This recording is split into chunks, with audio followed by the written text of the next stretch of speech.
आज की वीडियो एक ऐसी कड़वी सच्चाई के बारे में है जिसे सुनकर शायद आपके पैरों तले जमीन खिसक जाए। हम सब सोचते हैं कि भारत एक कृषि प्रधान देश है और यहाँ का किसान मिट्टी से सोना उगाता है, लेकिन क्या आपने कभी सोचा है कि उस सोने का असली हिस्सा किसकी तिजोरी में जा रहा है? जब हम खेती की बात करते हैं तो हमारे दिमाग में वही पुरानी तस्वीर आती है, पसीने में तरबतर किसान, तपती धूप और मिट्टी से सने हाथ।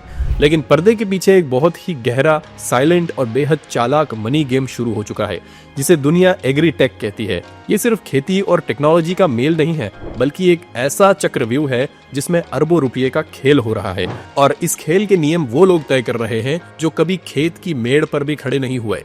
आज भारत के उन छोटे से छोटे गांवों में जहां बिजली मुश्किल से पहुंचती है, वहां विदेशी कंपनियों के ऐप्स पहुंच चुके हैं। आपको क्या लगता है कि सिलिकॉन वैली के बड़े बड़े इन्वेस्टर्स अचानक भारत के करीब किसान के प्रति इतने दयालु क्यों हो गए हैं? क्या उन्हें वाकई किसान की फिक्र है? जवाब है बिल्कुल नहीं। उन्हें फिक्र है उस डेटा की जो ये मिट्टी पैदा कर रही है। आज के दौर में डेटा ही नया तेल है और भारत के खेत उस तेल के सबसे बड़े कुएं हैं। एक एग्रीटेक कंपनी किसान को मुफ्त में सलाह देती है कि उसे कौन सी खाद डालनी चाहिए या मौसम कैसा रहेगा। ऊपर से देखने पर यह मसीहा जैसा काम लगता है, लेकिन असलियत में ये एक फ्री सर्विस की आड़ में चलने वाला डेटा माइनिंग का धंधा है।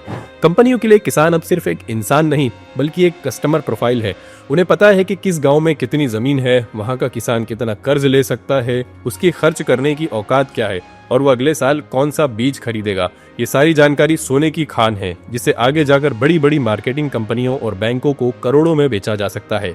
अब बात करते हैं उस अदृश्य कब्जे की जिसे हम सप्लाई चेन का कंट्रोल कहते हैं। पुराने जमाने में किसान अपने बीज खुद बचाता था, पड़ोसियों से बदलता था और अपनी मर्जी का मालिक होता था। लेकिन आज के एग्रीटेक युग ने उसे पूरी तरह कंपनियों का गुलाम बना दिया है। इसे ध्यान से समझिए। आज किसान जो बीज बोता है वो लैब में तैयार एक खास कंपनी का पेटेंट है। उसे उगाने के लिए जो खाद चाहिए वो भी उसी कंपनी की सलाह पर आती है। फसल काटने के लिए जो मशीन चाहिए वो भी एक ऐप से बुक होती है। और सबसे बड़ा खेल तब होता है जब फसल बिकने की बारी आती है। अब गांव के उस पुराने बनिए की तरह एक चमकते हुए ऐप ने ली है। किसान को लगता है कि उसे बड़ी मंडियों तक पहुंच मिल रही है, लेकिन असल में वो एक ऐसे डिजिटल जाल में फंस चुका है जहां रेट वो ऐप तय करता है, न कि किसान की मेहनत। धीरे धीरे किसान की हैसियत अपनी ही जमीन पर एक मजदूर जैसी होती जा रही है, जो बस कंपनियों के आदेशों का पालन कर रहा है। सबसे खतरनाक खेल तो फसल बीमा की आड़ में खेला जा रहा है। सरकारें और कंपनियां शोर मचाती है कि किसान सुरक्षित है, लेकिन क्या वाकई? हर साल करोड़ों रुपए का प्रीमियम किसान की जेब से और सरकार के खजाने से निकलता है। जब फसल बर्बाद होती है और किसान मुआवजे की मांग करता है, तो ये कंपनियां डेटा का हवाला देकर उसका क्लेम रिजेक्ट कर देती हैं। उनके पास 100 बहाने होते हैं। कभी सैटेलाइट इमेज में नुकसान कम दिखता है, तो कभी कागजी कार्रवाई में कमी निकाल दी जाती है। ये एक ऐसी हिडन मनी मशीन है जहां पैसा अंदर तो जाता है, लेकिन बाहर बहुत कम आता है। बीमा कंपनियों के लिए ये किसी जैकपॉट से कम नहीं है, क्योंकि यहाँ हारने वाला हमेशा किसान ही होता है। इस पूरे खेल में विदेशी पैसा यानी फॉरेन इन्वेस्टमेंट आग में घी का काम कर रहा है। इस क्षेत्र के दुनिया भर के बड़े खिलाड़ी जानते हैं कि आने वाले समय में पूरी दुनिया में खाने की किल्लत होगी।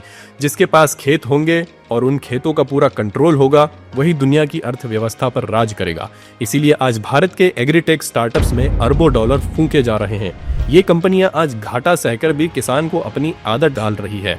ये बिल्कुल वैसा ही है जैसा टेलीकॉम कंपनियों ने किया। सबसे पहले सब कुछ फ्री दिया और जब लोग आदी हो गए तो अपनी मर्जी के रेट वसूलने शुरू कर दिए। कल को जब किसान पूरी तरह इन ऐप्स पर निर्भर हो जाएगा, तब ये कंपनियां अपनी असली ताकत दिखाएंगी। तब किसान के पास ना तो अपने बीज होंगे, ना अपनी मंडी और ना ही अपनी मर्जी। आज डिजिटल मंडी और ई नाम जैसे प्लेटफॉर्म के जरिए डिजिटल मोनोपोली यानी एकाधिकार बनाया जा रहा है। आप सोच रहे होंगे कि ऑनलाइन बेचने से किसान को ज्यादा पैसे मिलेंगे, लेकिन हकीकत में ये सत्ता का केंद्रीकरण है। जब सारी खरीद बिक्री सिर्फ 2-4 बड़े डिजिटल प्लेटफॉर्म्स पर सिमट जाएंगी, तो वो जैसा चाहेंगे वैसा भाव तय करेंगे। किसान के पास कोई दूसरा रास्ता बचेगा ही नहीं। ये एक ऐसा डिजिटल पिंजरा है जिसकी सलाखें हमें अपनी सुविधा की वजह से दिखाई नहीं दे रही हैं।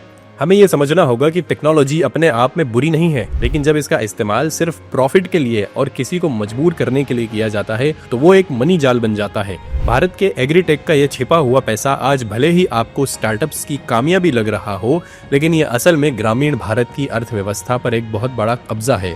आज जरूरत इस बात की है कि किसान और हम जैसे लोग जागरूक हों। हमें समझना होगा कि जो चीज हमें फ्री या आसान लग रही है, उसकी असल कीमत हमारी आत्मनिर्भरता है। अगर हम आज इस अरबों के गुप्त साम्राज्य को नहीं समझेंगे तो बहुत जल्द हमारे देश के खेत सिर्फ कंपनियों की बैलेंस शीट के आंकड़े बनकर रह जाएंगे। मनी मास्टर चैनल पर हमारा मकसद आपको इसी तरह के गहरे सच से रूबरू कराना है, ताकि आप इस मनी गेम के खिलाड़ी बन सकें, मोहरे नहीं। ऐसे ही और पैसे से जुड़ी अंदरूनी कहानियों के लिए आपके अपने चैनल को सब्सक्राइब जरूर करें। इस जानकारी को और लोगों तक पहुंचाएं ताकि हर कोई इस खेल को समझ सके।